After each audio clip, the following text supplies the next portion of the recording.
Good afternoon, everybody. Dear colleagues, nice to see all of you. Nous pouvons commencer, chers collègues. Bienvenue à tous ceux qui sont connectés à distance. J'espère que vous avez également profité de votre pause déjeuner. Nous parlons ici des innovations technologiques et également de l'utilisation de l'intelligence artificielle. Je m'appelle Niels Lehmann, je représente ici le SPE néerlandais.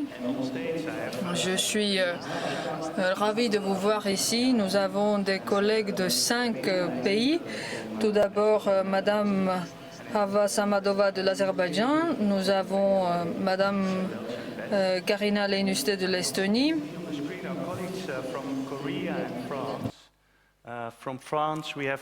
Donc j'espère également que sur l'écran nous allons voir les collègues français et coréens. Donc de la France, Richard Ruot et Gyun Kim de la République de Corée. J'espère que nous allons établir une connexion avec eux. Donc je vais introduire nos intervenants d'aujourd'hui. Vous avez ici au premier rang un conseiller de Institut Tokasa qui nous aide pour transmettre les questions posées également en ligne. Je te remercie, Niels. C'est une session parallèle très intéressante pour moi. J'attends bien sûr d'être inspiré. Comme le président du Conseil a dit ce matin, j'attends également de la réflexion et j'espère que tout le monde aura un moment extraordinaire en écoutant ces intervenants. Alors j'ai vu les présentations et je suis sûre qu'elles vous surprendront. Donc je vais rapidement expliquer comment la session se déroule. Je fais une introduction rapide. Nous allons entendre 2 interventions, ensuite les questions-réponses, les 2 autres interventions et encore des questions et des réponses. Bien sûr, l'intelligence artificielle est un sujet passionnant. Nos institutions, nos établissements y ont beaucoup investi ces dernières années, malgré la réduction du budget. Donc, bien sûr, le but étant toujours d'améliorer nos services, mais tout en respectant le règlement européen sur la protection des données personnelles.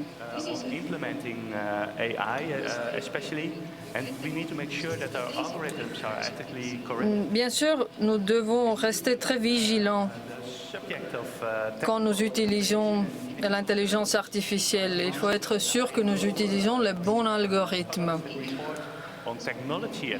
L'OIT a publié son rapport sur l'utilisation des nouvelles technologies dans le monde des SPE.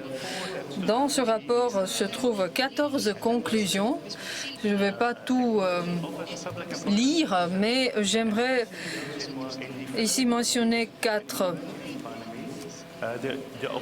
Surtout dans les pays émergents et les pays en développement, la technologie permet un grand pas vers l'avant.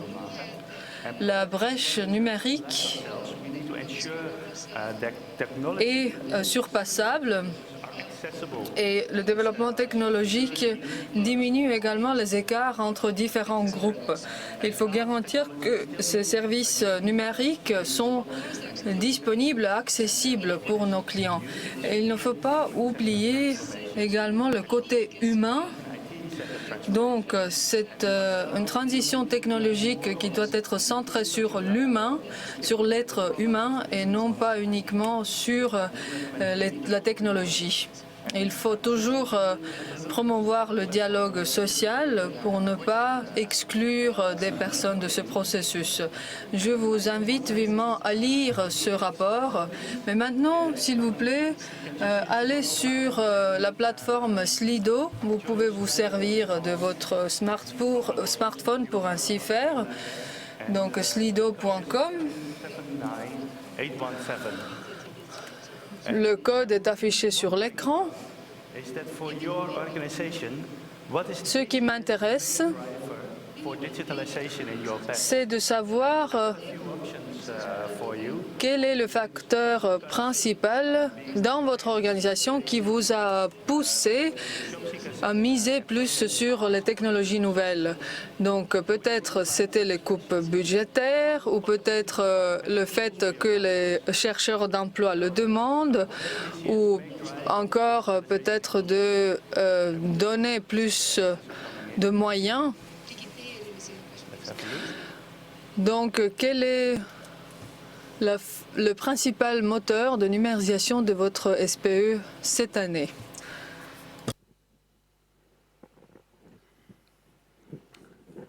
So we have 19 answers in now.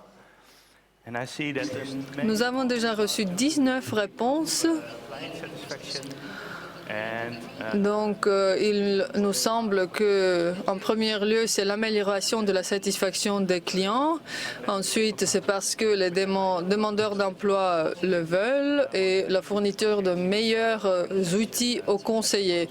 Ce sont tous des raisons importantes dans la modification de la façon de travailler des SPE. Bien sûr, nous avons tous beaucoup d'expérience quant aux coupes budgétaires. Nous passons maintenant à la première intervenante, Madame Mahava Samadova de l'Azerbaïdjan. Elle vient de l'Agence nationale pour l'emploi de l'Azerbaïdjan. Elle est responsable, la chef des relations internationales. First of all, distinguished delegates and dear colleagues, it's a great pleasure to be here today. Chers délégués, chers collègues, je suis ravie d'être ici aujourd'hui et je remercie Institut Tugasa pour l'organisation d'une très belle conférence. Tout d'abord, je vais parler de la numérisation des SPE et des perspectives des SPE dans ce domaine. La numérisation est une partie importante de notre vie quotidienne et les SPE ont compris que la numérisation est devenue une priorité. Ils ont mené des projets divers pour assurer les services transparents pour les employés et pour les chercheurs d'emploi. Plusieurs projets ont été mis en œuvre et je vais vous faire un aperçu de notre agence, de notre mission, ainsi que des outils numériques que nous utilisons. Well, in 2099, the Prime Employment Agency was established. In 2011, the State Employment Service was established, and finally, En 2009, the State Employment Agency, as a public legal entity, was established under the Ministry of Labor and notre organisation a été créée en 1991 et nous sommes mission is l'SPE auprès du gouvernement azerbaïdjanais. Notre mission principale, c'est d'élaborer des politiques centrées sur les citoyens en vue de réduire le chômage et de officialiser les mesures efficaces de lutte contre le chômage, augmenter les opportunités d'emploi en contribuant au renforcement des aptitudes et à l'enseignement professionnel. Ensuite, concilier l'offre et la demande de main-d'œuvre et de fournir un soutien financier temporaire aux citoyens au chômage et élaborer des activités liées à l'emploi et garantir leur mise en œuvre dans le cadre du dialogue social. implemented by Maintenant, passons à la partie la plus importante de l'intervention, la transition numérique en tant qu'outil pour garantir l'emploi. Je vais commencer evaluation of the AMAS. par présenter le système AMAS. It should be noted that this subsystem will completely change the labor relations Sous-système de relations professionnelles et d'emploi. Ce système a complètement changé la situation dans notre pays. C'est une plateforme unie pour tous les employeurs et tous les chercheurs d'emploi dans notre pays. Grâce à cette plateforme, nous pouvons conclure des contrats de travail en ligne et nous avons un système comptable numérique uni. Cela nous permet d'avoir des standards uniques et d'identifier les postes à risque. Qu'est-ce que cela nous a permis d'atteindre? Nous avons presence of the human factor. pu passer au numérique et diminuer le facteur humain. A labor stock market. As I've already mentioned, the AMAS is the main Comme je by our agency. l'ai déjà mentionné, c'est notre projet principal. Maintenant, c'est en phase d'essai. Upcoming, like further projects will be under the mantle Au mois de juin ou au mois de mai, nous allons lancer ce projet and temporary jobs to the unemployed and job seekers. And the finalement. advantage will be that there won't be any need for the people to be officially registered Cela nous permet d'aider les gens qui cherchent un emploi stable ou bien un emploi saisonnier. to search for a new employment opportunity. Les gens n'ont pas besoin de s'enregistrer en tant que sans-emploi. Tous ceux qui cherchent un emploi peuvent utiliser cet outil pour trouver un emploi. Portail du travail social. Il ne faut jamais oublier les personnes, Works for the unemployed. les possibilités desquelles sont réduites. It will also provide us or help us to Et cet outil permet de proposer l'emploi à ces personnes à risque. Tout se fait sur cette même seule plateforme. Donc, monitoring and les personnes à risque peuvent it should be noted profiter de ce système. different projects in our institution Nous avons également des inspections sur place. and what we do on a regular way. Nous avons participé à différents projets System will help us to national ou bien au niveau européen. Nous avons un système de veille qui permet will be made based on the common standards. de réduire le facteur humain. Cela se base sur nos standards unis. Decision making by Cela garantit la transparence, la prise de décision efficace et cela permet également d'éviter le facteur humain. in the eve of the pandemic. La plateforme BACAR a été lancée avant la pandémie et c'était un très bon moment pour le faire. Nous avons commencé à discuter de ce projet To the users avant la crise, mais la plateforme a été mise en œuvre how does this platform work? It helps us to plus tard. Comment cette plateforme fonctionne-t-elle? Elle permet so there are three types of services that can be provided. d'assurer et d'organiser les formations en ligne. Il y a trois types de services. La formation professionnelle, premièrement. To be involved in the self-employment program. Deuxièmement, la formation commerciale. Et troisièmement, l'orientation professionnelle. Ce sont les trois services proposés. Register of unemployed persons. The main aim of this program or of this Le registre des sans-emploi, to tackle non-formal employment dont l'objectif principal to it. So it will est de lutter contre le travail informel. Ici, nous réunissons les informations sur les personnes à partir des différentes bases de données publiques. valid employment contracts. We will have the information about the taxpayers, Mais about the ici, working with the employment contract, nous avons également des informations sur les impôts, sur les contrats de travail, sur who are involved in the non-informal employment. d'autres choses.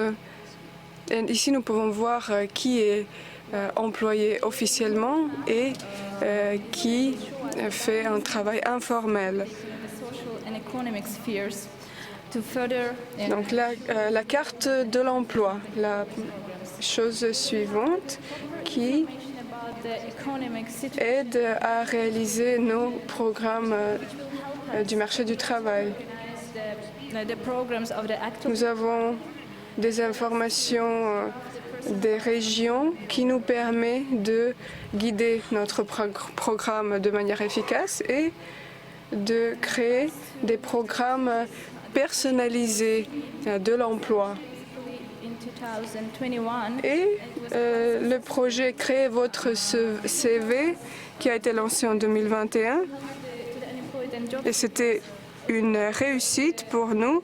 citizens Ce projet permet à tous les citoyens, aux chercheurs d'emploi, aux employeurs, de lister leurs compétences and then later updating et tout cela peut se faire sur une seule plateforme unique. in a short period of time more than 30,000 people Donc ce projet a été lancé en 2021 have a lot of et information there. à ce jour, plus de 30 000 personnes ont déjà utilisé cette plateforme. Elle contient beaucoup d'informations. Dans l'Union européenne, il y a quelque chose qui ressemble à ce projet. Ça s'appelle Europass dans l'Union européenne. Et nous avons aussi un système d'information uni And hopefully we'll launch it by pour avoir un aperçu de l'emploi informel. J'espère que cet outil sera mis en œuvre à la fin de cette année. what employers or what Et nous pouvons évaluer les employeurs sur the people to the non-formal. des critères différents. Thank you for your attention. It's all from my side. And if L'important, c'est de diminuer le travail informel. Donc, you may reach me j'ai terminé. Si vous avez des questions, je suis ravie de répondre et vous pouvez nous contacter par email. Merci beaucoup. Thank you very much, Hafa. That was really interesting, and it's a wide Je vous remercie. you have Une intervention très intéressante, toute une panoplie de services numériques. Nous passons à la suite. Tout d'abord, nous passons la parole à l'intervenant suivant de la France et ensuite il y aura des questions et réponses. Donc Richard, est-ce que tu es avec nous? Oui, bonjour à toutes et tous. Yeah. Enchanté d'être avec vous. So, Richard, welcome, Richard.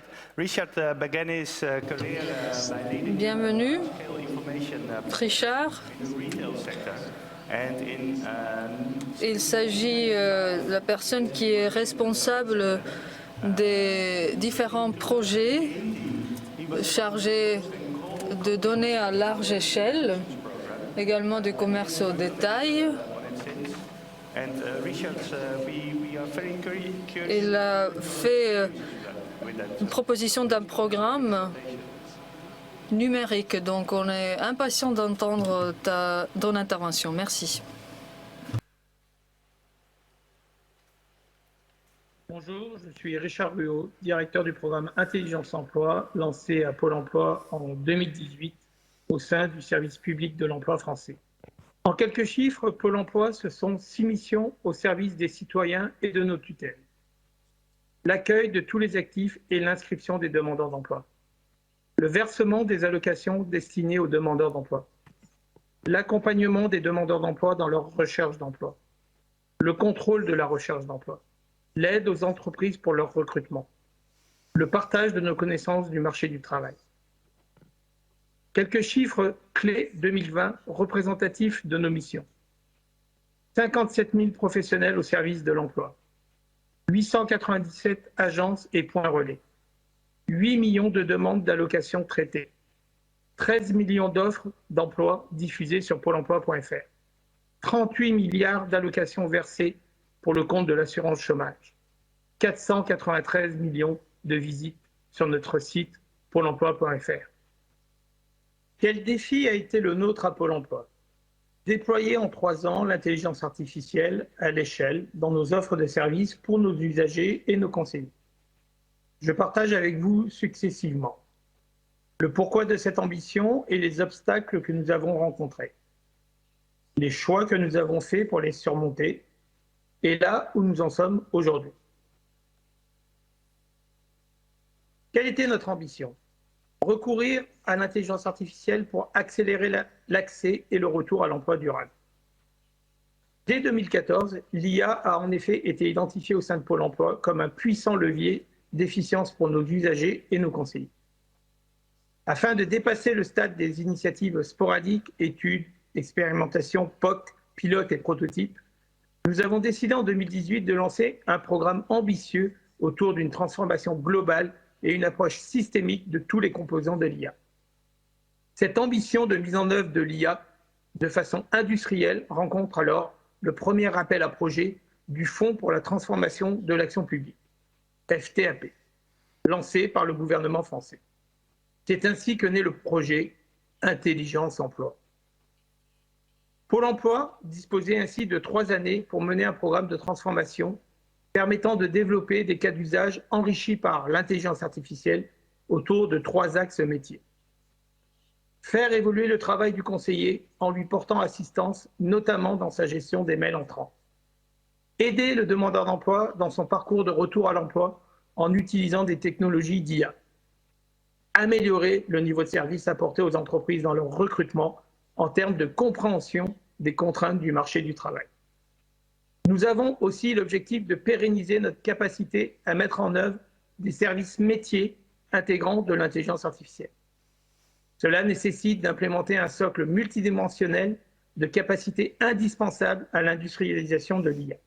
Capacité technologique à l'état de l'art, gouvernance des données, méthodologie de construction de solutions IA, compétences des ressources et conduite du changement, veille de l'écosystème et enfin éthique. Avec une telle ambition, nous avions nécessairement de nombreux obstacles à affronter. Ceux d'entre vous qui se sont un tant soit peu confrontés au sujet le savent. Les technologies de l'IA et leur usage, en particulier, génèrent autant de questions que de réponses. Je vous partage notamment 3 types de questions.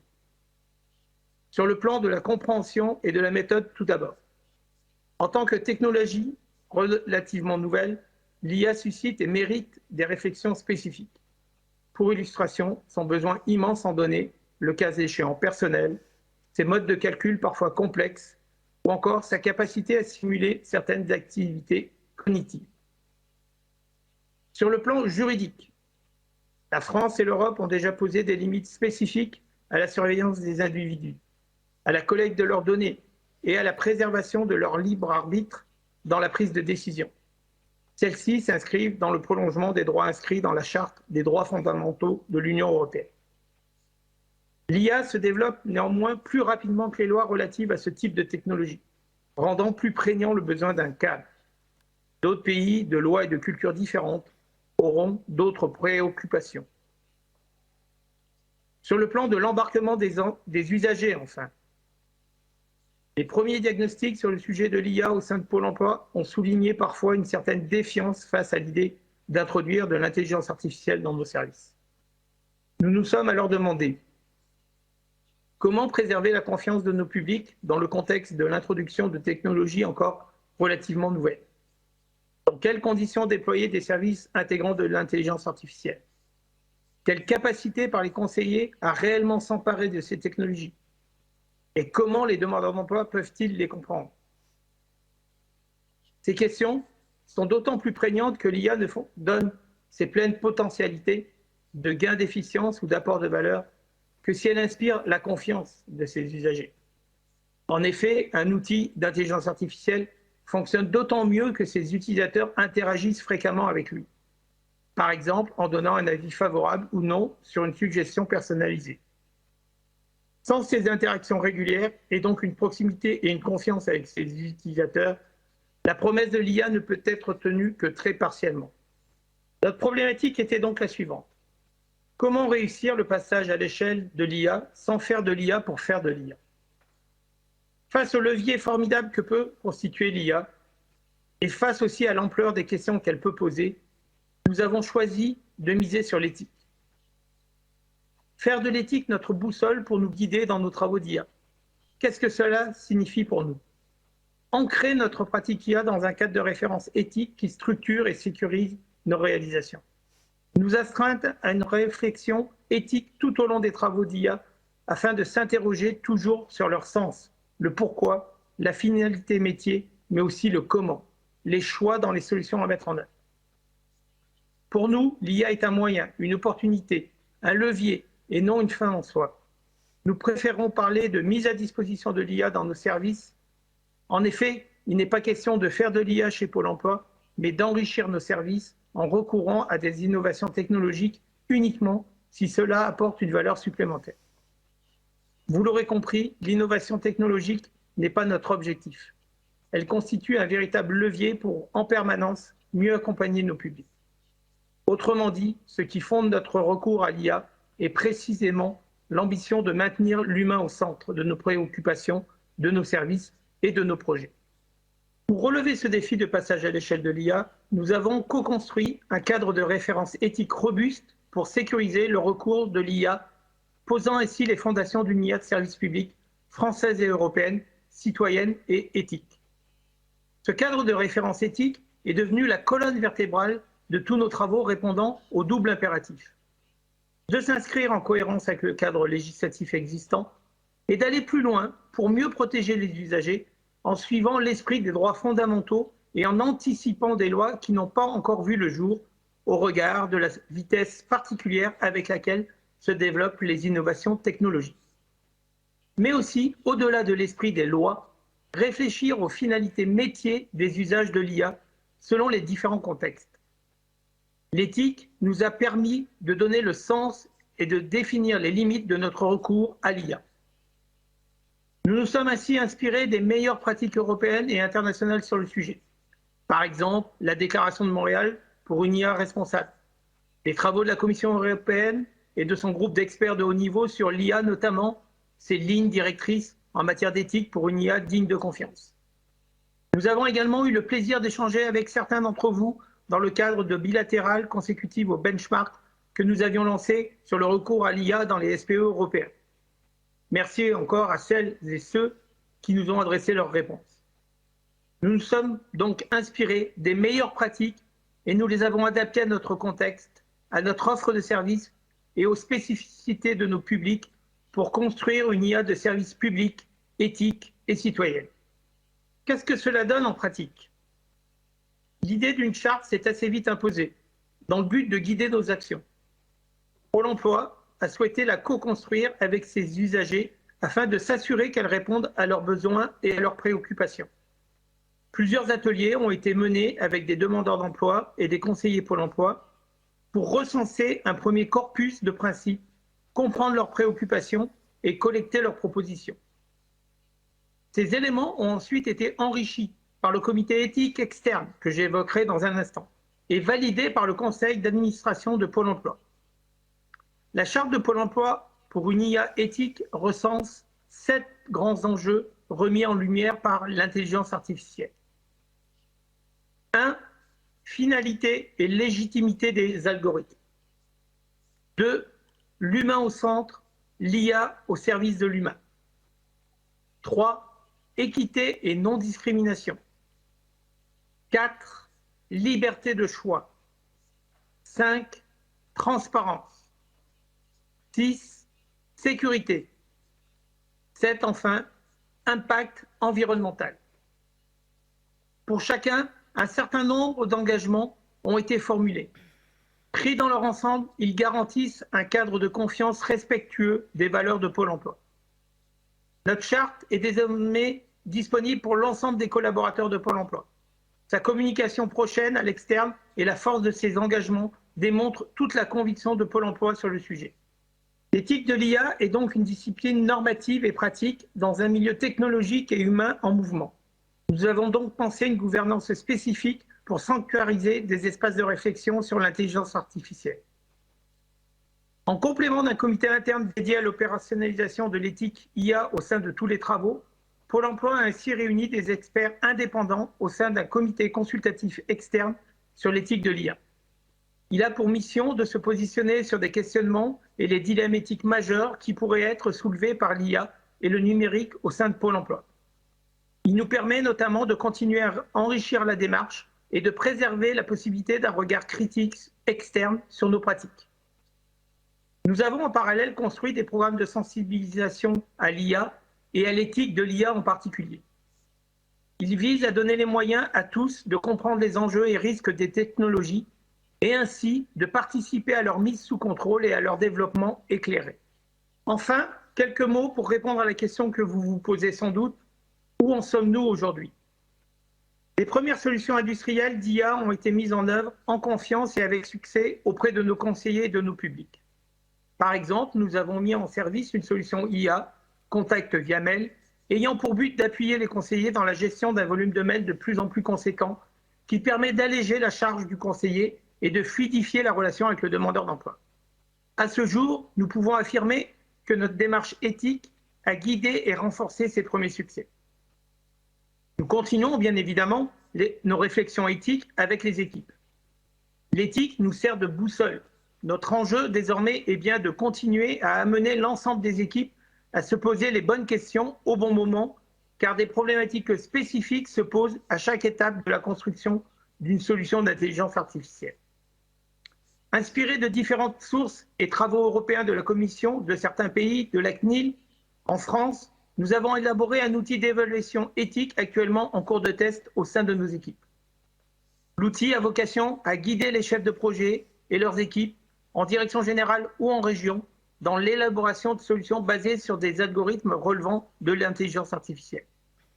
L'objectif est de s'assurer qu'elles soient de bout en bout conformes à l'éthique dans la vision qu'en propose Pôle emploi dans sa charte. La collégialité, la diversité des points de vue et la possibilité d'un débat contradictoire sont les meilleures garanties de l'absence de biais dans les réponses et du caractère éthique des solutions. Pour conclure, je dirais qu'un passage réussi à l'échelle de l'IA nécessite une approche systémique, guidée par l'éthique et sécurisée par un cadre de référence éthique ambitieux. Nous devons aujourd'hui continuer à enrichir le cadre qui, comme les technologies elles-mêmes, sera amené à évoluer. C'est pourquoi la démarche reste en mouvement pour maintenir dans le temps la confiance en une IA de service public, éthique et citoyenne. Merci de votre écoute.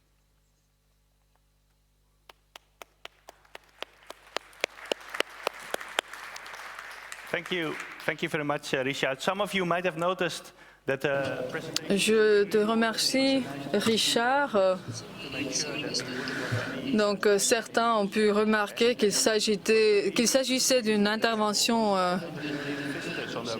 préenregistrée pour éviter des problèmes causés par la disparition de la connexion.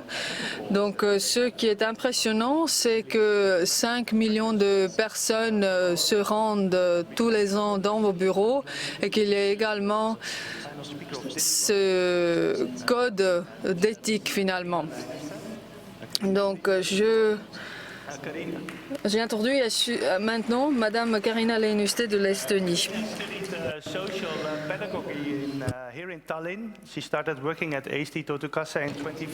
Elle étudie la pédagogie sociale. Elle a commencé à travailler à Tötekäsi en 2015. Elle dirige la division des demandeurs d'emploi et elle a également fait des formations sur de nouveaux outils. Elle va nous parler de l'outil OTT. Bonjour, je suis très ravie d'être devant vous et je vais vous parler de OIT. OTT, c'est une un acronyme de l'estonien, Outil d'aide à la décision, OTT. Instituutukassa, qui sommes-nous? Nous sommes une organisation indépendante avec une gestion tripartite. Nous avons des dizaines de points de service dans toute l'Estonie. Nous proposons des services d'aide financière ainsi que l'évaluation des capacités au travail. Dans notre activité, nous utilisons des données de qualité pour faciliter notre travail. Nous avons créé le système Taru. Là, vous voyez l'écran que nous voyons par exemple à Tallinn. Sur une personne, il y a beaucoup de données. Et nous avons réfléchi comment soutenir notre conseiller, parce que nous avons de plus en plus de chercheurs d'emploi, il faut déterminer les besoins de chaque personne. Pour éviter des conseils à ceux qui n'ont pas vraiment besoin de cela, qui auraient pu trouver le travail eux-mêmes. Donc il faut se focaliser sur ceux qui ont vraiment besoin, qui ne sont pas indépendants.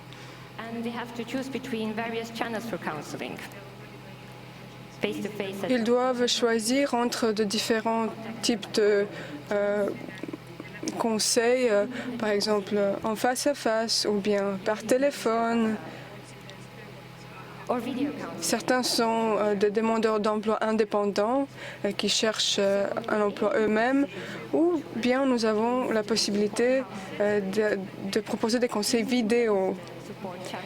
L'outil OTT aide les conseillers pour choisir le meilleur canal de conseil, pour décider de la fréquence de contact avec les clients, pour détecter des plus importants facteurs affectant le parcours de recherche d'emploi des clients.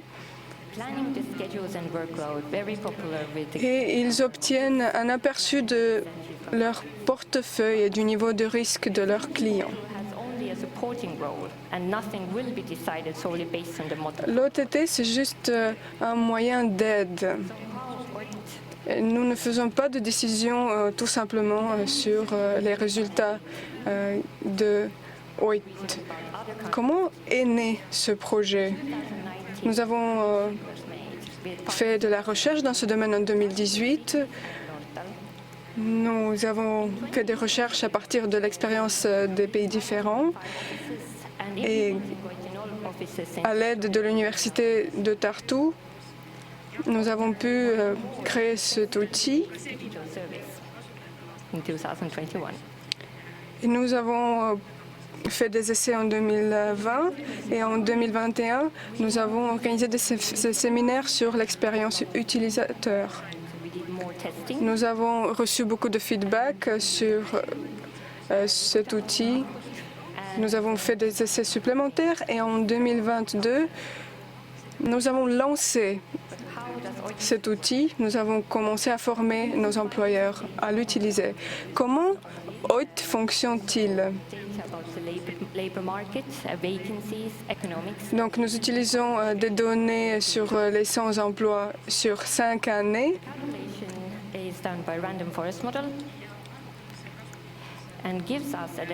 En faisant des calculs, nous utilisons le modèle de forêt aléatoire, ce qui nous donne des informations. Quelle est la probabilité que la personne va trouver un emploi ou bien revenir dans notre système? Donc, toutes ces infos sont aussi dans le portefeuille du conseiller. Ici, nous voyons qu'il est très peu probable que la personne va trouver un emploi dans les mois à venir. Donc, il va rester dans le portefeuille du conseiller.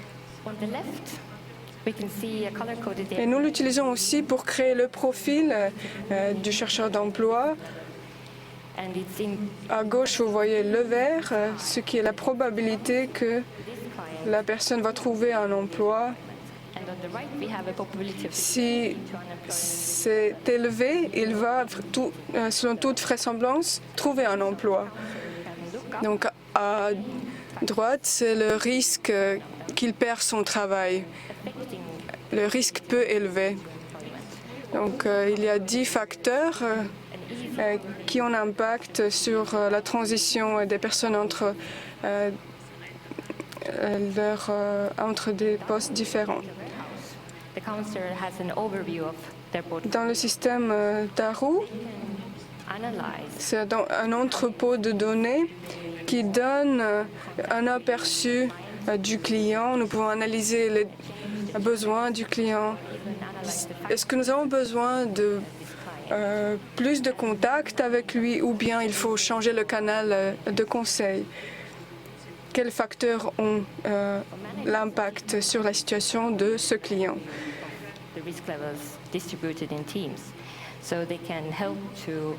Pour les conseillers managers, nous avons également des outils. Ils peuvent utiliser ces données pour créer l'emploi du temps de leurs employés. Les retours peuvent être mis à disposition jusqu'à 65e jour d'inscription en tant que sans emploi.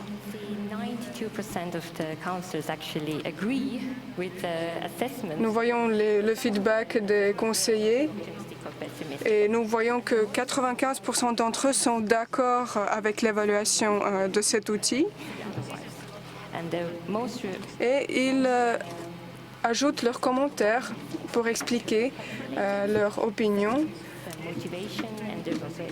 La première chose, c'est la santé, et puis il y a la question de l'éducation, qui est également importante.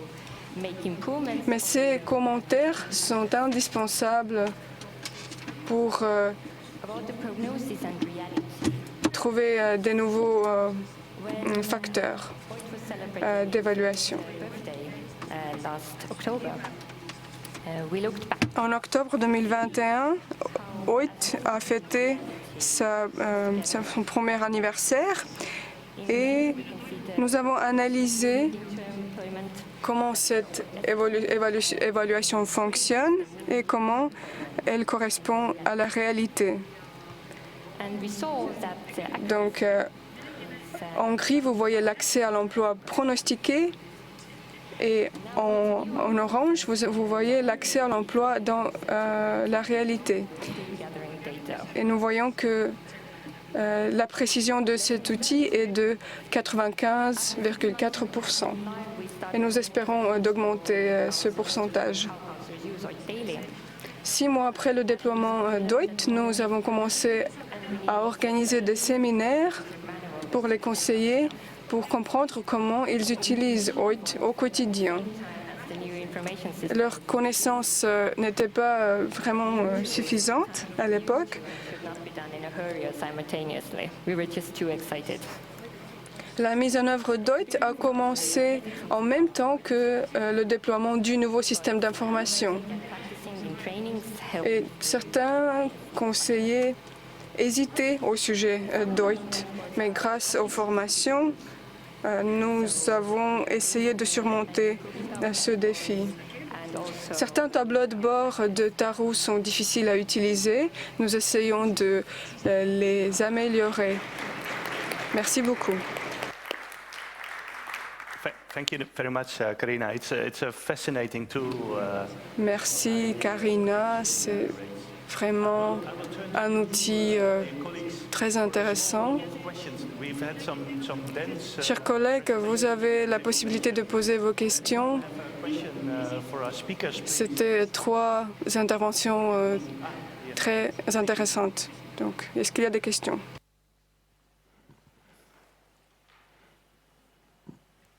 Christina's questions for you. Christina, cette question est pour vous. Paul Dimity, Karina, excusez-moi. have you considered Je suis Paul, je viens d'Australie. Est-ce que vous avez aussi pensé à l'utilisation de l'IA pour analyser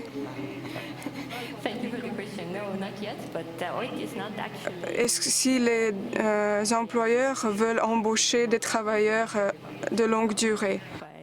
Non, OIT n'est pas le seul outil que nous utilisons. Reliqa demain va présenter cet autre outil qui s'appelle Mallet. De quoi s'agit-il? Mallet s'occupe des services que nous proposons. Donc, du côté des employeurs, vous avez encore du travail à faire. Est-ce qu'il y a peut-être des questions sur le web? Any questions from online right now? Okay. Non, actuellement, il n'y a pas de questions sur le web. Moi, j'ai toujours des questions. Je voudrais poser la question à la représentante de Azerbaïdjan. Dans votre intervention, vous avez mentionné les services que vous avez élaborés ces dernières années. Est-ce que vous pouvez préciser quels de ces services ont eu le plus grand impact sur le marché du travail azerbaïdjanais? Merci beaucoup pour cette question. J'ai mentionné le sous-système Hamas qui a eu un grand impact sur les relations de travail dans notre pays parce qu'il s'agit d'un grand nombre de thèmes. Donc, je pense que le système Hamas a été le plus utile et c'était un outil vraiment le plus fructueux que nous avons utilisé. Moi, j'ai question à Richard.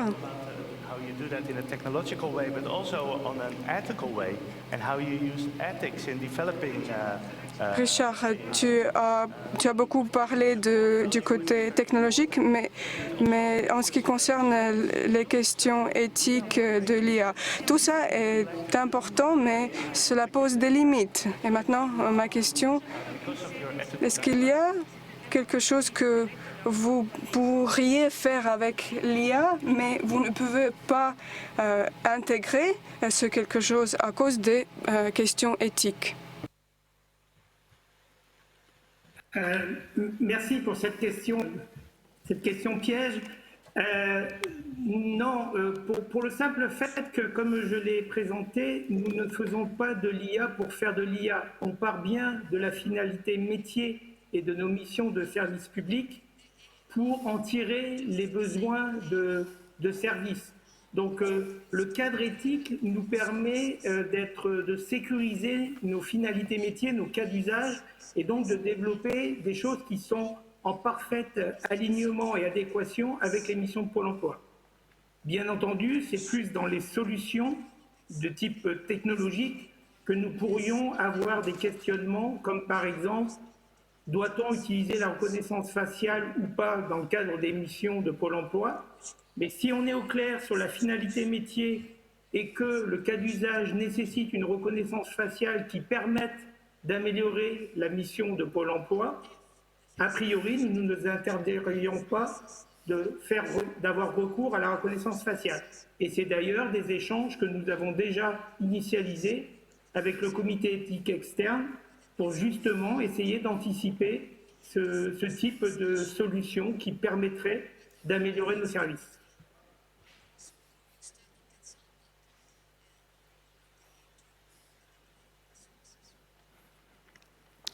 Thank you, Richard. I have another question in the audience, please. Encore une question du public. Je pose la question en français à M. Richard. Est-ce que votre cadre éthique est passé sous forme de loi et comment Pôle emploi fait-elle pour se protéger de cette intelligence artificielle?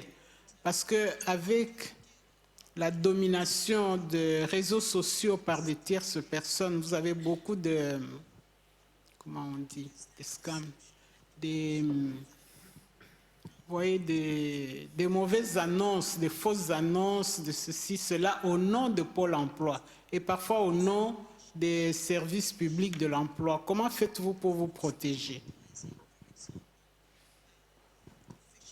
Merci de la question. Nous avons sur ce sujet-là à la fois des offres illégales et des offres frauduleuses. Je pense que la question était plus sur les offres frauduleuses qui effectivement émanent de partout dans le monde, où il y a des substitutions à des entreprises ou même à des demandeurs d'emploi, mais plus souvent de fausses entreprises qui diffusent des fausses offres pour attirer des demandeurs d'emploi et leur demander de l'argent. Donc là, en actions, bien entendu, qui ne sont pas basées sur l'IA, mais on a aussi recours à de l'IA pour identifier notamment des comportements suspects de prise en compte, d'aspiration de CV en masse, justement pour pouvoir faire du phishing. Donc là, on a des outils d'IA qui nous aident pour lutter contre ces comportements que l'on détecte comme étant frauduleux. Ça, c'est pour la partie fraude. Et sur les offres illégales, qui sont plus des difficultés pour les entreprises parfois de diffuser des offres en conformité avec la législation et notamment avec la discrimination homme-femme ou sur le handicap ou sur des sujets de réglementation des contrats. Là, nous avons mis en place une solution interne à Pôle emploi basée sur de l'IA qui a remplacé une solution externe que vous connaissez peut-être qui s'appelle TextKernel, où là, avec notre propre solution, nous avons réussi à améliorer les taux de détection d'offres frauduleuses, ce qui nous permet de contacter l'entreprise, donc de vérifier qu'elle est bien réelle et donc potentiellement de lutter aussi contre la fraude, et ensuite d'aider le recruteur à formuler une offre d'emploi conforme à la législation.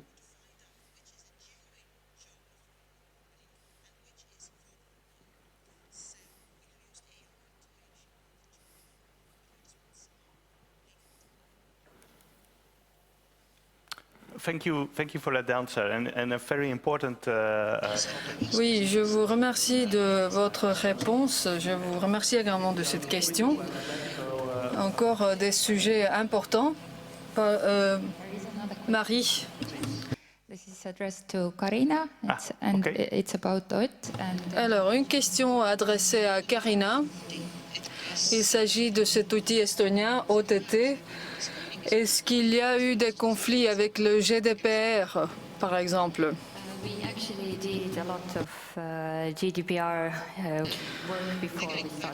Nous avons énormément travaillé en amont pour être sûr que tout respecte le règlement européen. Nous avons élaboré une évaluation de risque et donc tous les points faibles étaient déjà visibles. Bien sûr, nous devons être sûrs que notre activité respecte les lois ainsi que le droit au sujet de la protection des données personnelles. Donc cela veut dire qu'avec l'évaluation de risque, vous avez déjà fait ce travail en amont, n'est-ce pas?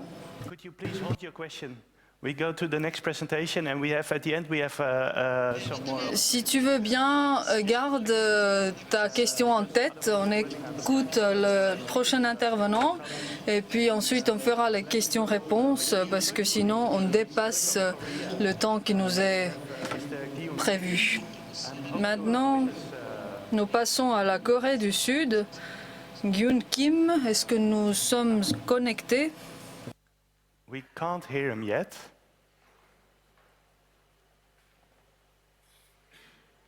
On ne vous entend pas encore.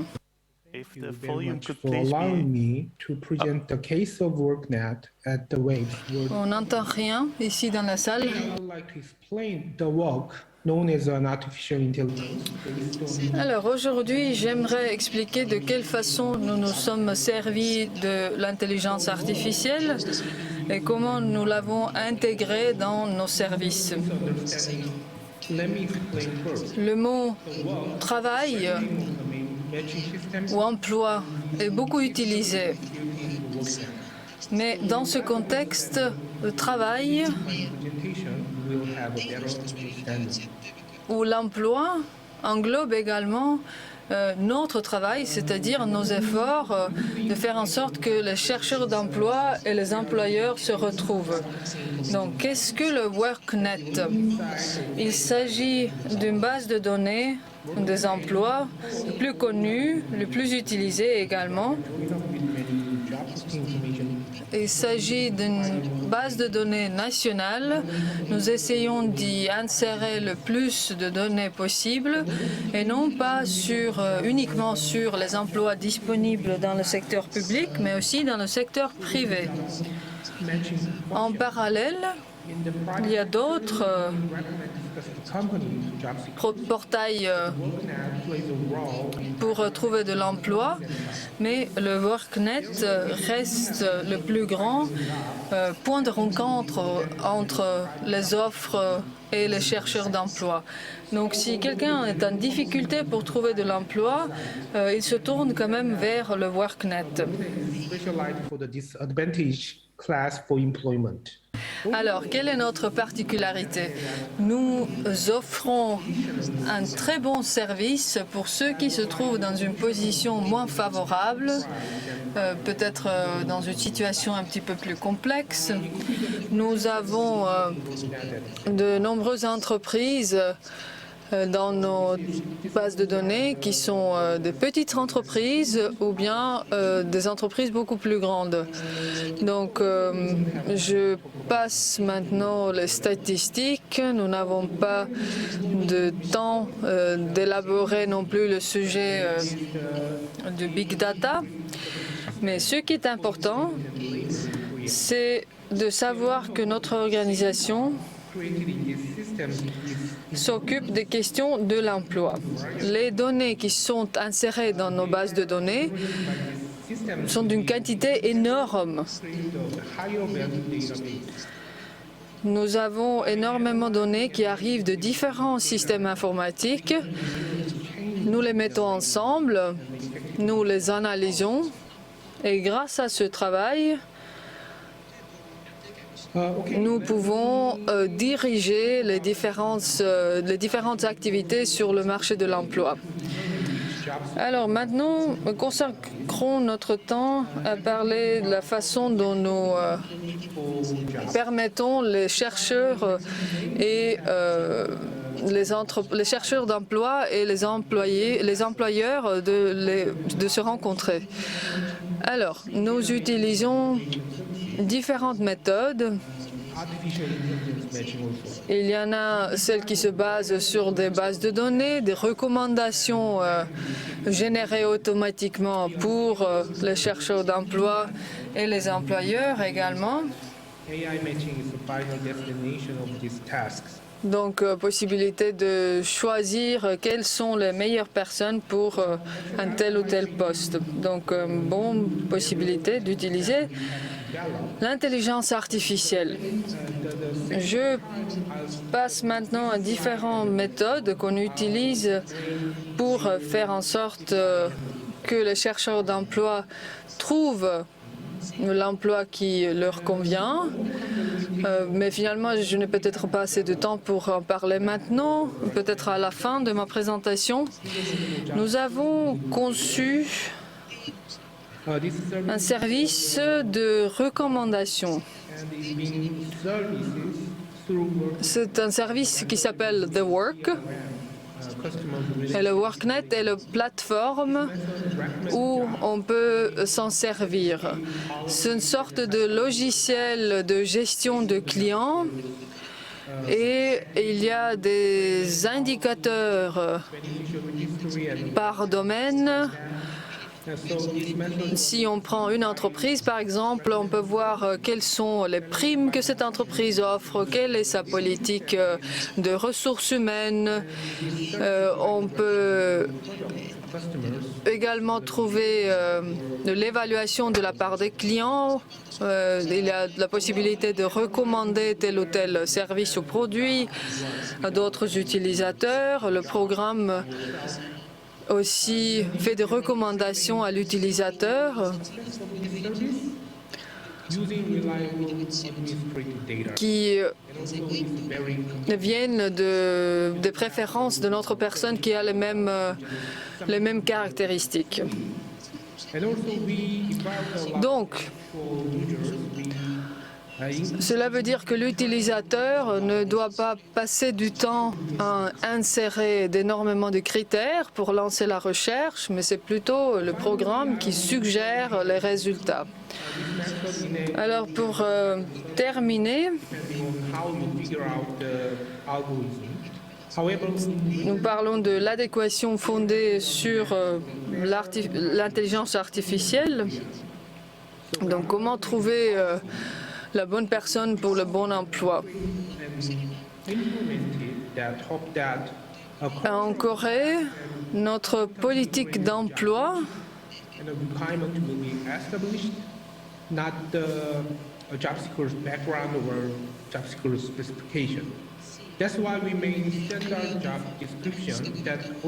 veut dire que le chercheur d'emploi doit seulement insérer les données quant à son éducation, par exemple, sa formation, et donc ensuite un poste lui sera offert. Donc il y a une sorte de glossaire pour la recherche de l'emploi. Donc il y a des critères bien définis pour chaque emploi et chaque chercheur d'emploi. Le contenu de chaque poste de travail, donc ce que ça veut dire réellement, est également décrit avec des mots-clés. Donc, il y a également une liste de compétences nécessaires pour réaliser ce travail. Nous avons là aussi une sorte de formulaire type. Donc, tout est basé sur des mots-clés. C'est un système de mots-clés. Ontology Center that manages this ontology. Donc, prenons l'exemple And provide a diagram to show the relationship between occupation, certification, d'une entreprise. And job posting. This is a brief summary of the method. Ou plutôt, ce que je voulais dire, c'est qu'il y a également un centre qui gère justement ces mots-clés et comment les attribuer.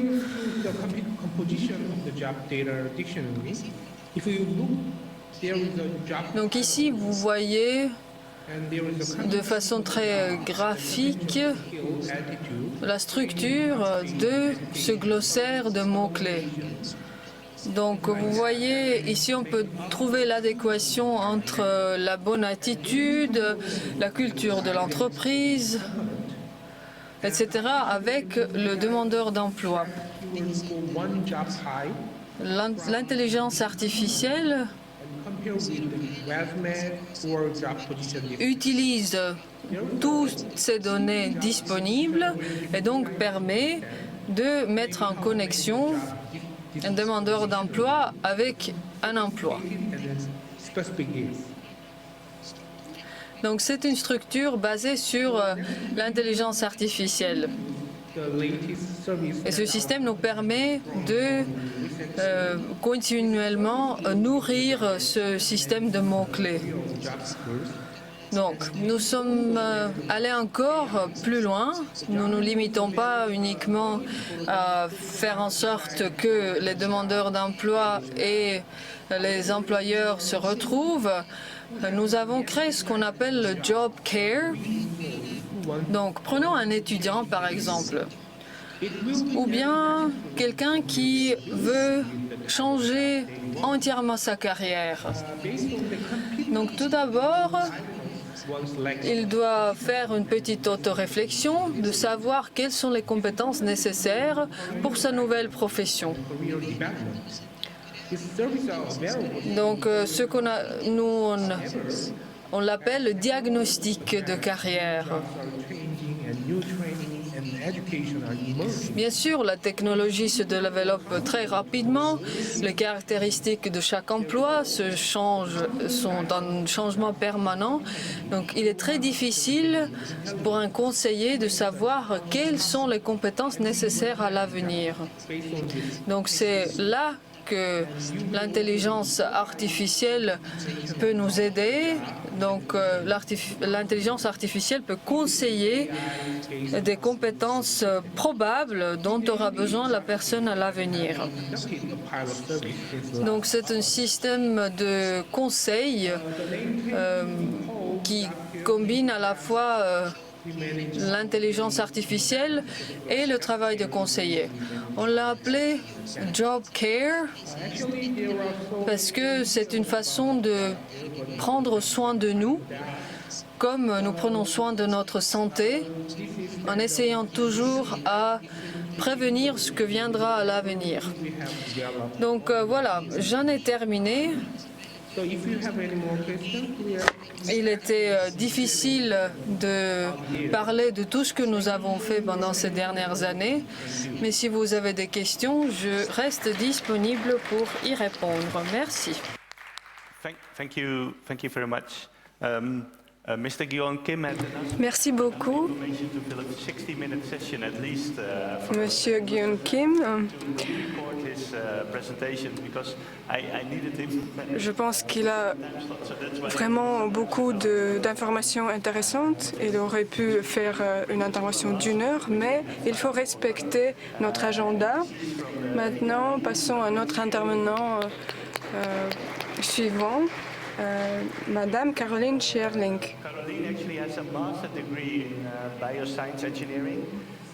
Caroline a un master en sciences. Elle a commencé à travailler en VDAB en 2007. Elle travaille aussi dans l'entreprise de chemin de fer de la Belgique. C'est aussi un sujet très intéressant. Maintenant, elle s'occupe des données et les analyses à VDAB. Merci pour cette belle intervention.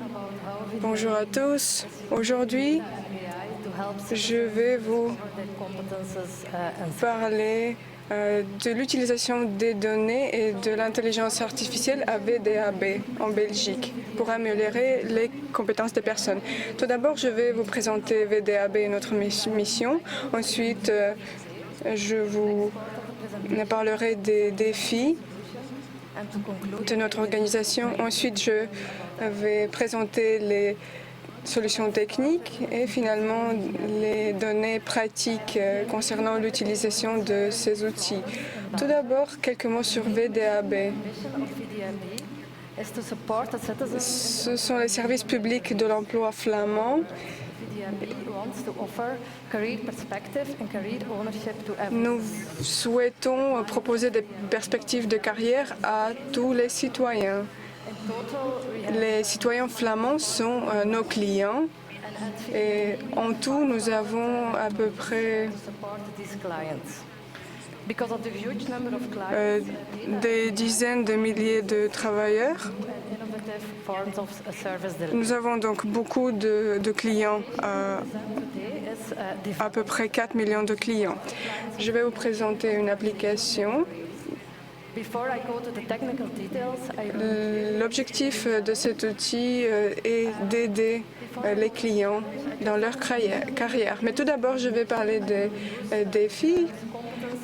Mais avant cela, je vais dire que dans mon intervention, je vais parler des compétences.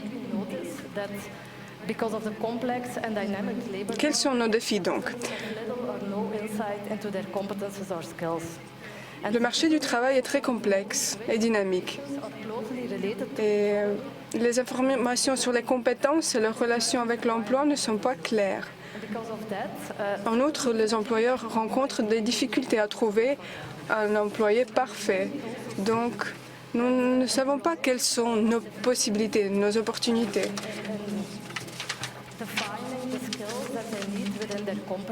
Donc, nous avons des lacunes de deux côtés. Les chercheurs d'emploi n'ont pas assez d'informations sur leurs compétences et les employeurs rencontrent des difficultés à trouver l'employé parfait. Donc, c'est un secteur très dynamique C'est pour ça que les compétences actuelles ne garantissent pas de carrière durable. Donc, une aide à l'orientation et à la mise en adéquation est nécessaire. Quelle est la situation aujourd'hui? D'un côté, nous avons les citoyens et de l'autre côté, nous avons les employeurs. Aujourd'hui, nous parlons des citoyens. Quelles solutions sont nécessaires pour les citoyens? Ils ont besoin d'un moyen facile et rapide de créer son profil de compétences pour savoir quelles sont ses possibilités sur le marché du travail. Il doit aussi savoir les informations sur la distance de compétences, donc cette lacune, et quelles compétences doivent être acquises pour travailler sur un poste. Et aussi l'information sur les formations nécessaires. Nous nous sommes concentrés sur ces trois premiers aspects et nous avons créé JobErake. Nous avons amélioré ce modèle. Nous avons ajouté aussi la partie de proposition des formations. Aujourd'hui, je vais vous présenter le dernier modèle, mais il n'est pas encore utilisé en pratique. Passons aux aspects pratiques de cet outil. À droite, à gauche, vous voyez les données que nous utilisons.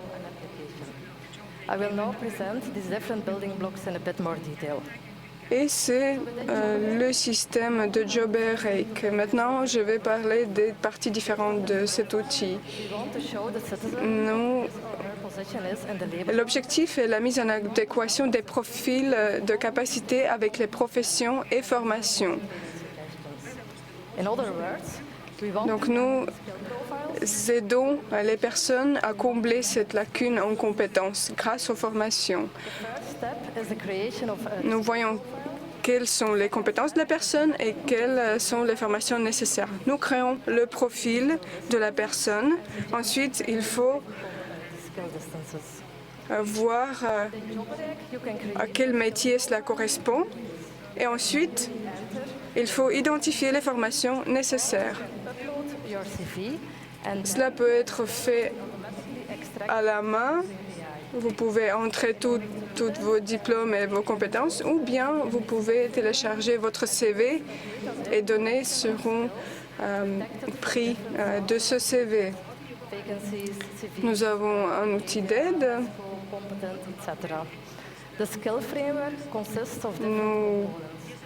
Nous prenons les données des bases de données différentes et nous identifions la liste des compétences. Donc, un nuage des capacités qui permet d'identifier les capacités ou bien les compétences. Ce modèle permet d'identifier. Nous avons aussi l'extracteur des capacités, le détecteur des capacités et le navigateur des capacités.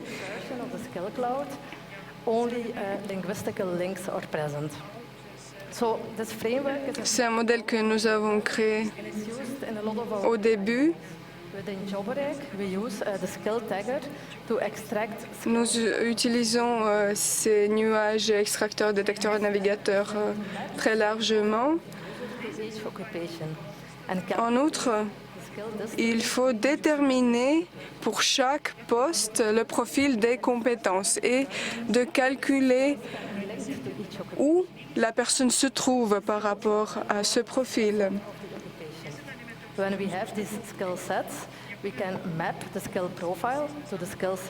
Cela s'appelle l'ensemble des capacités.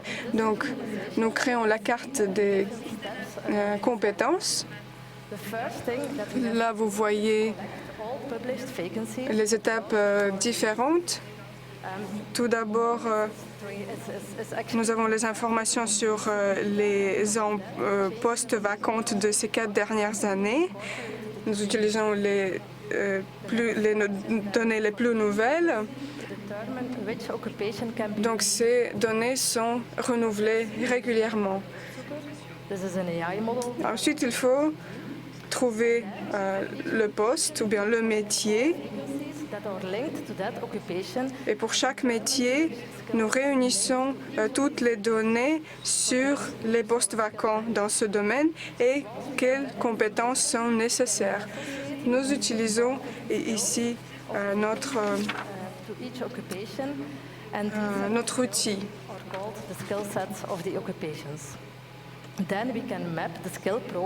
Ensuite, nous identifions les compétences de la personne pour calculer cette lacune entre les deux. Et comme ça, nous pouvons montrer aux citoyens quelles compétences il peut acquérir et quelles compétences il serait difficile d'acquérir facilement. Donc le citoyen doit savoir comment combler cette lacune. Il y a 3 ensembles de compétences. Donc, il y a les compétences qui sont nécessaires pour travailler sur certains métiers. Nous faisons la proposition de formation aux citoyens pour qu'ils puissent acquérir les compétences qu'il n'a pas encore, mais qui sont nécessaires pour un poste concret. Nous essayons de maximiser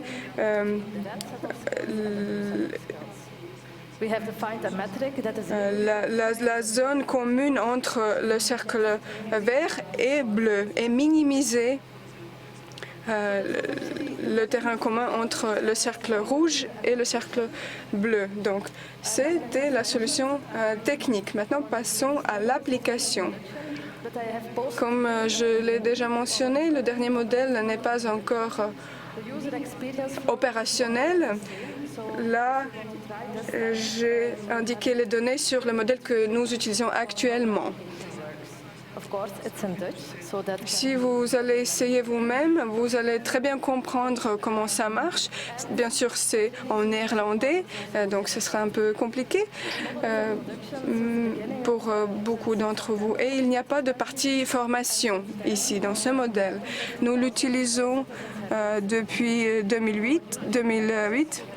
Et plus de 65 000 citoyens ont déjà utilisé ce modèle. Nous avons eu un feedback selon lequel 76% des citoyens sont satisfaits de l'outil et 25% ont cliqué sur les offres d'emploi et ont découvert de nouvelles professions. Ici, vous voyez les captures d'écran de notre dernier modèle. Et à droite, vous voyez les informations sur les formations. Et pour conclure, je voudrais dire qu'à VDAB, nous sommes convaincus qu'il y a des avantages à utiliser l'intelligence artificielle. Il faut élaborer des applications différentes pour soutenir les conseillers. Merci beaucoup pour votre attention. Je serai ravie de répondre à toutes vos questions. Caroline, est-ce que je peux te poser une question tout de suite?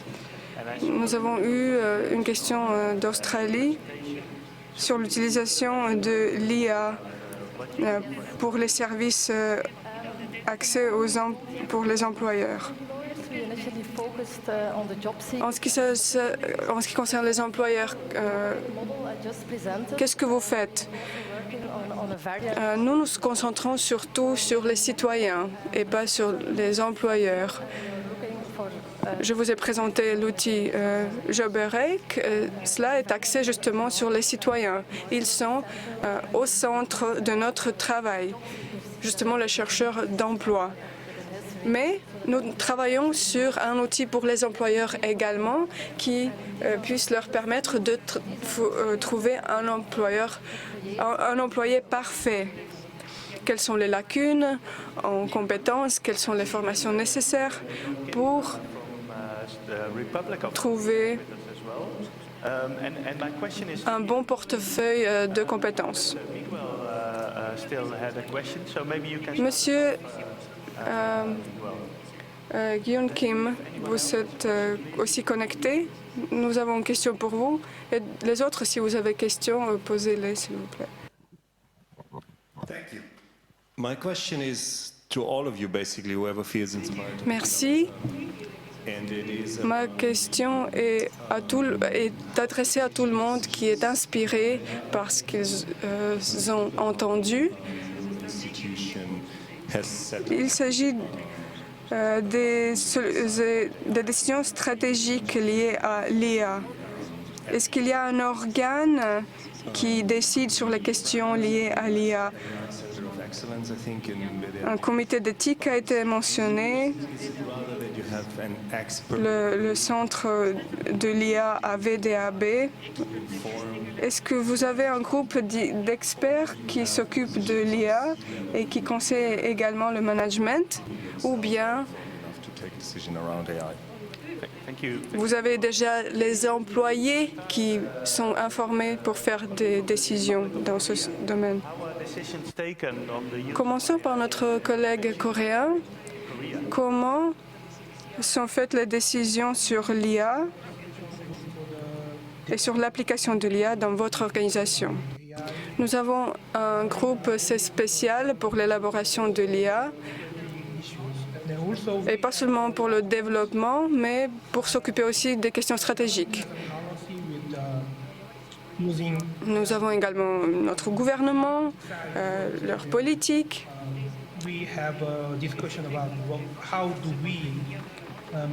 Ils s'occupent aussi du domaine de l'IA. Et nous avons discuté avec eux comment organiser ce système ensemble. Nous avons notre centre de gestion de données et également pour élaborer les algorithmes. Merci.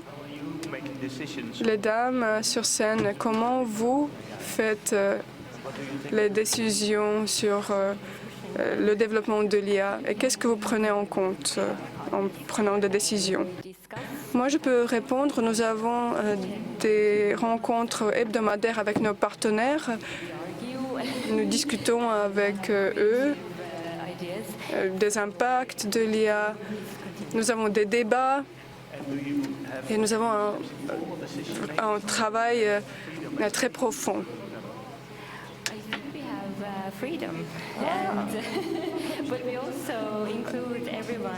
Est-ce que vous avez la liberté dans ce processus? Oui, je pense que c'est plutôt la liberté, mais nous invitons tout le monde à participer dans ce processus. Azerbaïdjan? Merci pour cette question. Nous sommes entre les deux. Nous ne sommes pas vraiment complètement libres parce que il nous faut l'approbation du management et aussi nous avons une équipe qui s'occupe des questions juridiques, qui nous fait des propositions. Nous avons des rencontres régulières où nous discutons de ces décisions avec le management. Et la France, Richard? Did you get a question, Richard? Est-ce que vous avez entendu la question? La question sur... Pardon, nous, c'est le comité éthique et le cadre éthique qui guide nos actions sur la conformité des cas d'usage et les finalités métiers. Donc, c'est le cadre que l'on a posé, notre gouvernance qui permet de pouvoir structurer nos actions. Et sur le fil de réponse, pour répondre à l'Australie, nous avons à Pôle emploi un service qui affiche le délai de pourvoi d'une offre d'emploi, ce qui permet de renforcer le dialogue entre le conseiller et le recruteur pour partager les difficultés de recrutement et aussi faire évoluer l'offre d'emploi pour qu'elle soit plus attractive. Voilà, donc on a deux cas d'usage côté recruteur. Si l'Australie veut plus d'informations, on pourra se mettre en contact.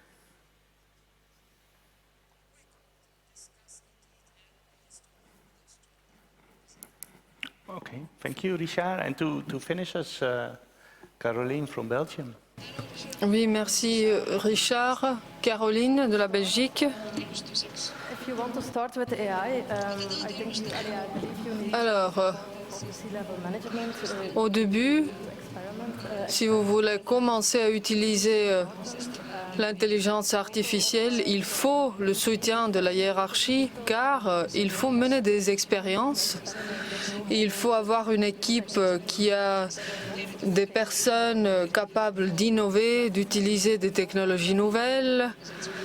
Ce sont des personnes qui ne vont pas rester travailler sur ce poste de façon éternelle. Donc il faut être innovateur. Nous avons commencé il y a 5 ans dans un petit laboratoire où nous avons mené des expériences à une petite échelle. Nous avons toujours recherché des produits viables. Donc nous avons commencé sur une petite échelle. Entre-temps, bien sûr, il y a eu une croissance importante. Nous avons maintenant une équipe de 26 personnes. Tous les ans, nous élaborons également un programme pour l'intelligence artificielle. Nous faisons une présentation à la hiérarchie. Ensuite, nous avons une autorisation pour continuer nos travaux. Nous avons une équipe qui fixe les priorités, qui débat des idées nouvelles pour choisir les meilleures. Donc c'est ainsi que notre travail est organisé. Mais il est très important d'avoir cette liberté d'expérimenter. 20% de notre temps de travail est consacré justement aux expériences.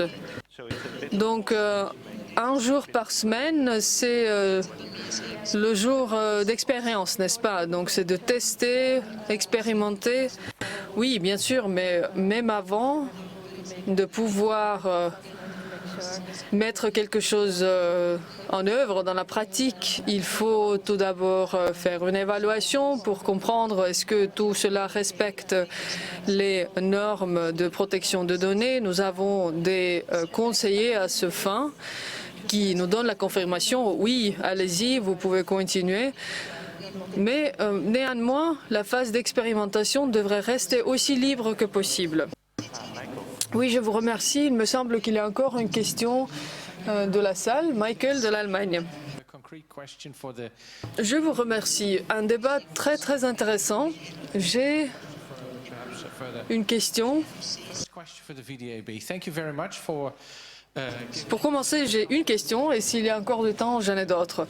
Donc, je vous remercie de cet aperçu de votre travail dans le domaine de l'intelligence artificielle. Dans l'intervention, on a entendu dire que les personnes ne sont pas sûres vers où se tourner, quelles compétences sont nécessaires, comment trouver du travail.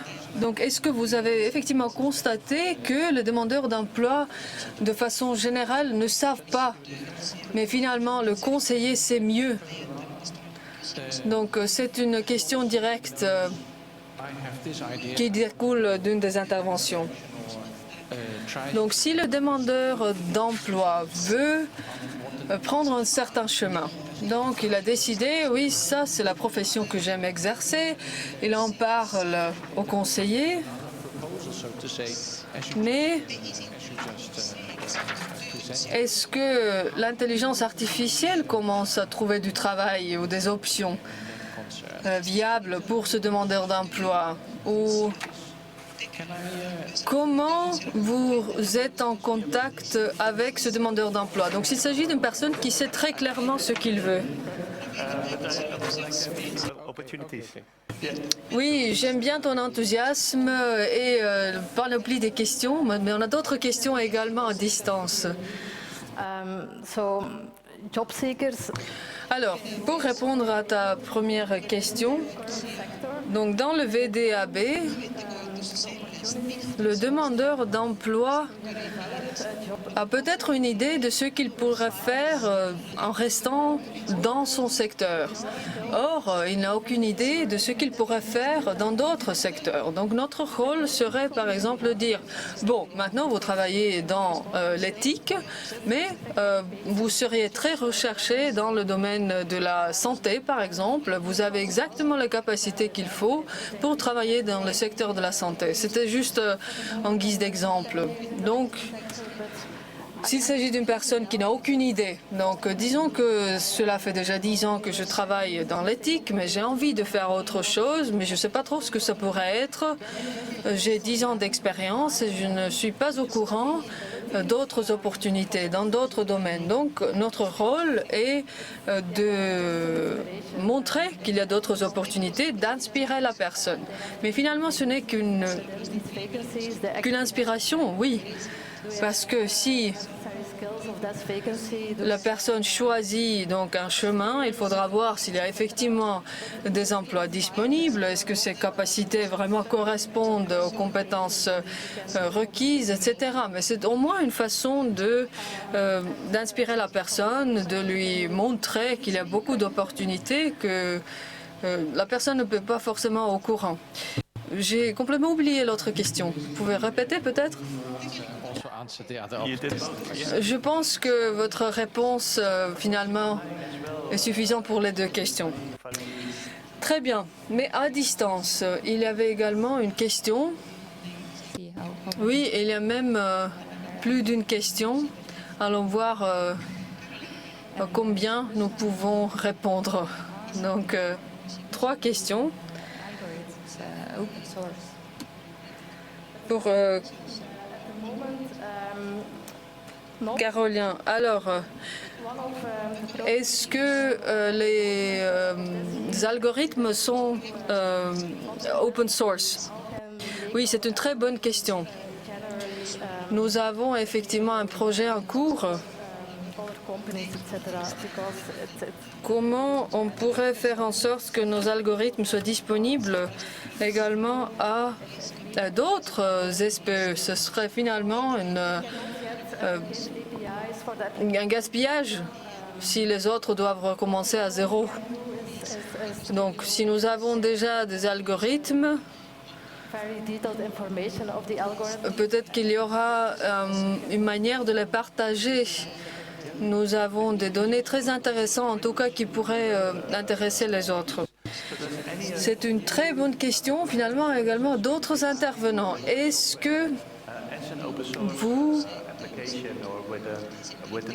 en fournissant vos services qui se basent sur l'intelligence artificielle, sont de type open source? La même question. Donc la réponse est non. Oui, j'ai bien compris que la réponse est non. Please first introduce yourself. My name is Haji Aliyev. I'm representing Azerbaijan as well. So the application. Je suis également représentant de l'Azerbaïdjan et notre application effectivement est open source. Alors c'est très bien. Donc nous avons déjà des expériences ici. Alors d'autres questions en ligne? Oui, je vous remercie. Deuxième question. Toujours au sujet des modèles VDAB, est-ce que vous avez des normes? Donc, c'est-à-dire une sorte de set de capacités nécessaires pour un emploi. Alors, oui, l'algorithme apprend. Donc, si l'algorithme voit qu'il y a les mêmes compétences nécessaires pour 2 emplois différents, donc il en apprend. Est-ce que vous pouvez également répondre, Monsieur Kim? Est-ce que vous avez une sorte de choix de compétences? Malheureusement, je n'ai pas entendu la question. Il y a eu un problème de connexion.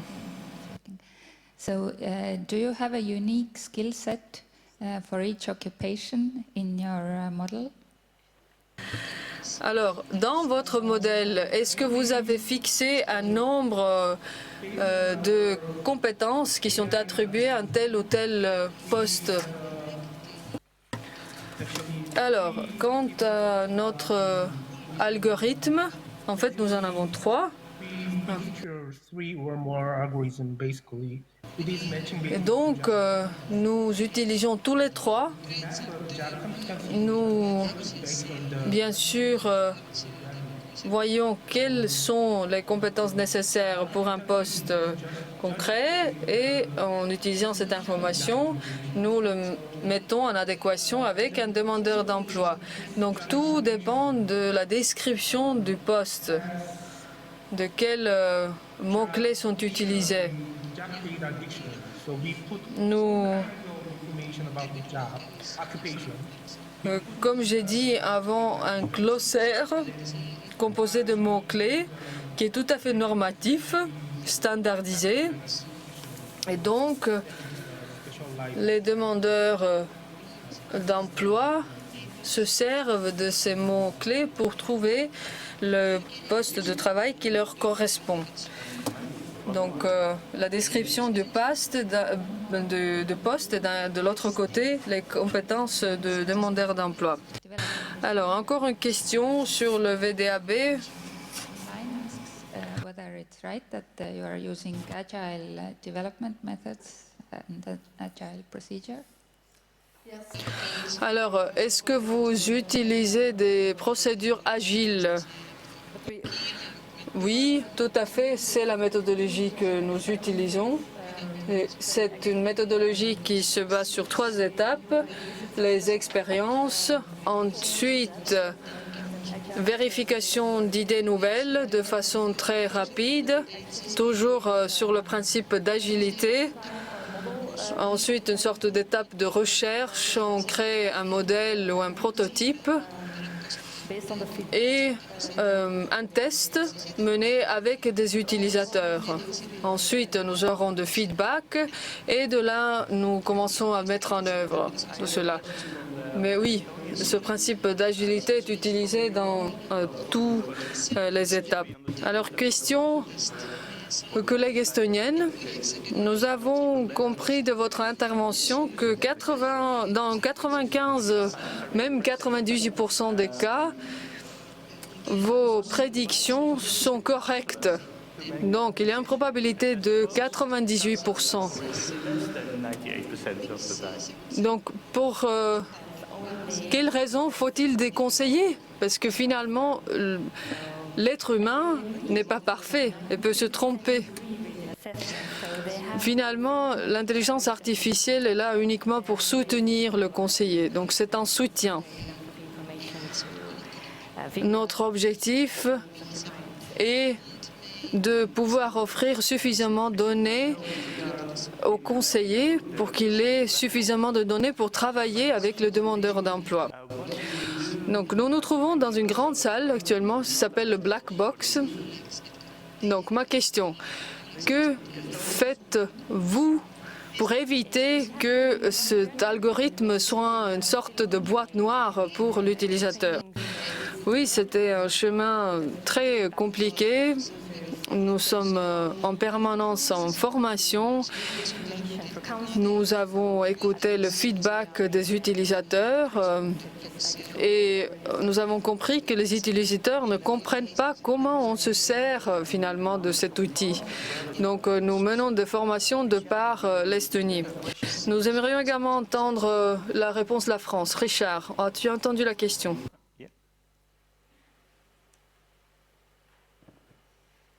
We can't hear you yet, Richard. Pour l'instant, on ne t'entend pas. This is on our side, or you need to switch your microphone on. Donc je ne sais pas si c'est toi qui... Alors, oui. Hear you now. Yeah. Donc je disais que pour la France, oui, nous utilisons la méthode agile SAFE pour ce qui nous concerne au sein du développement de toutes nos solutions informatiques et donc aussi pour l'intelligence artificielle.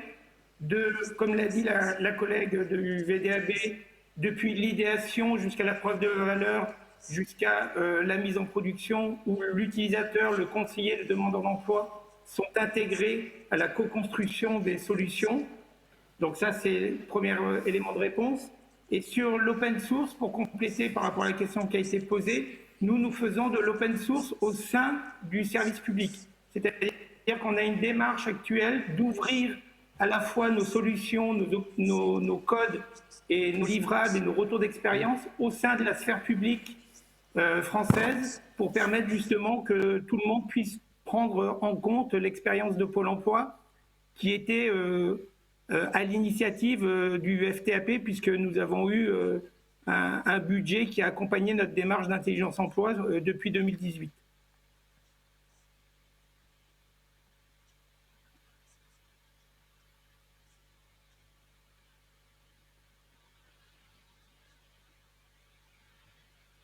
And maybe a comment on AI being a black box or not? Donc, est-ce qu'il s'agit effectivement là d'une boîte noire ou pas, la France?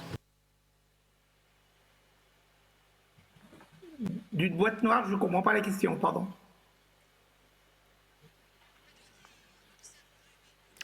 Ah, okay. What I mean by the black box is... Alors, ce que j'entends par cette boîte noire, c'est que vous y mettez quelque chose, l'algorithme ou autre, ensuite il se passe quelque chose et vous aurez des résultats, mais vous ne savez pas comment, finalement.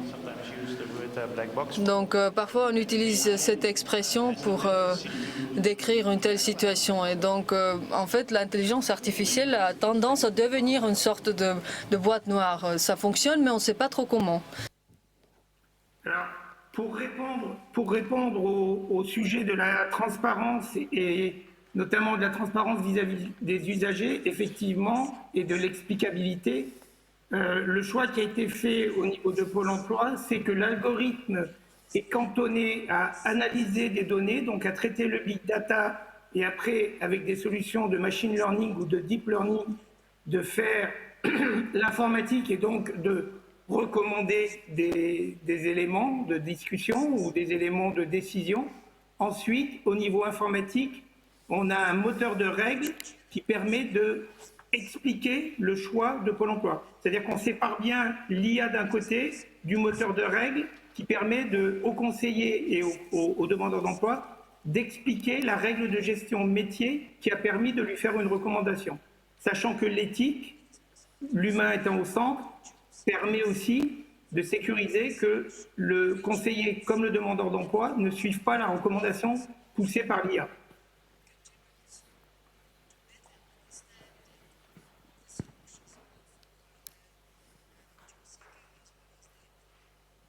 Okay. Yeah, thank you very much.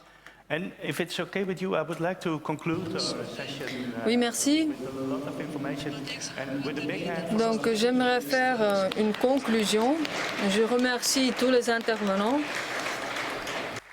Thank you very much, everyone, for attending and for providing. Je vous remercie d'avoir participé. Je vous remercie également de toutes ces questions. Nous avons prévu maintenant une pause café et nous nous retrouvons ici dans la salle à 16h15. Merci.